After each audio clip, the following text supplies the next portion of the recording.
So I'm going to explain why special relativity is important and why the mind of the error should be destroyed. Because I have interacted with the mind of the error through virtue of what I'm going to call Swedish crypto guy. Swedish crypto guy is someone whose name I do not remember. Even if I recognized how it was spelled, I wouldn't be able to pronounce it. So Swedish crypto guy. Swedish crypto guy on Twitter does not understand how special relativity implies eternalism, therefore believes that completes the pattern into believing that this is mystical. However, I believe in physical reality and he does not. So what is going on here is you have the Earth and then you have the International Space Station in his mind, and you believe that there is a difference in the time sinking, which is very similar to a difference between the Pacific time zone here and New York time zone. And then the delta of 4 hours is just an arbitrary human construct that could be bridged through that simple process of addition or subtraction. And the same is going on with the International Space Station. However, this is not what's going on. Instead, there is physically a different time. There is physically a different time because this is further away from the center of mass. This obviously implies that there is a difference in time from my eyes down to my feet. These are different times. And this is actually what is true. There is no single frame of reference.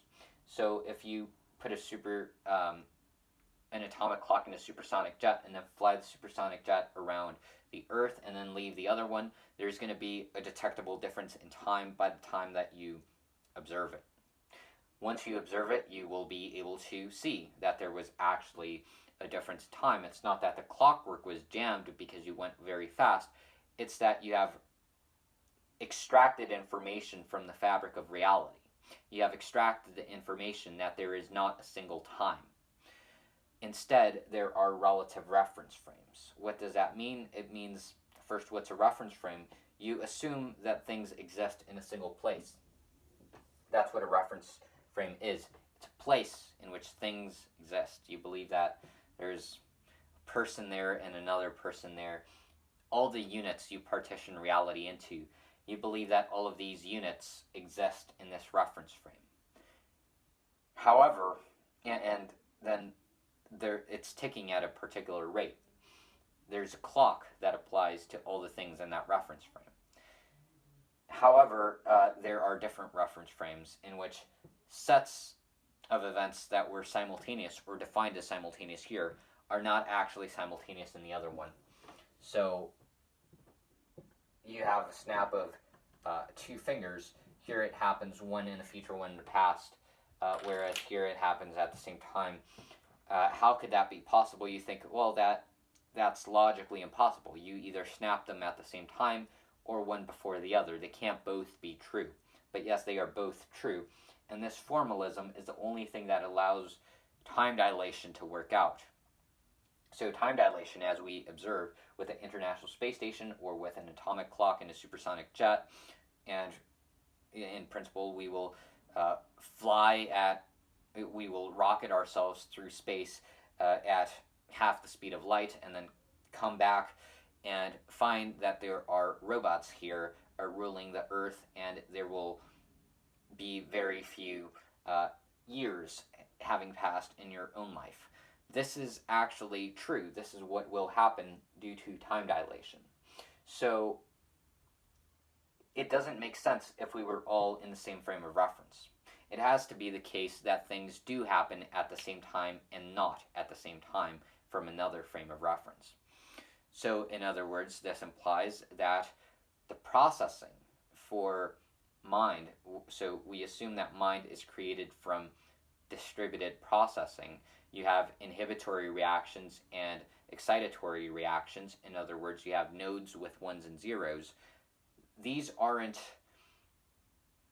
already compiled. By the time that you have a perception, by the time that you have an experience, it's already compiled from relativistic events. So in a naive ontology, it would be approximately equivalent to saying things from the future and from the past come together in order to form your experience. So you can't die. You can't stop existing because your experience is already edited from this eternal fabric. So now that doesn't mean whatever you identify with as a person. People are made up. Everything that all the constructs inside of mind are hypotheses that are then refuted by what is actually the discriminator function that is weighing you. It's weighing if your hypotheses are correct or not, and punishes you when you are not adaptive. So that's really what's going on, but it's all eternal. All of these functions that we are referring to aren't actually beholden to a single frame of reference. So it doesn't matter how you come at it. The perception is continuous. It's a continuous function. It's not discrete. It models reality as discrete units. It thinks, oh, there's an angel, and there is a duck, and there is a window. However, there are no angels, and ducks, and windows. These are all sense impressions, in the same way that time itself is a sense impression that is occurring from things that are actually relativistic, if you believe in functional Google Maps that are using satellites that have to take into account time dilation. So it all depends on, so it is a belief, but the belief has an orientation. It has an orientation towards that which is true. And it can't be otherwise.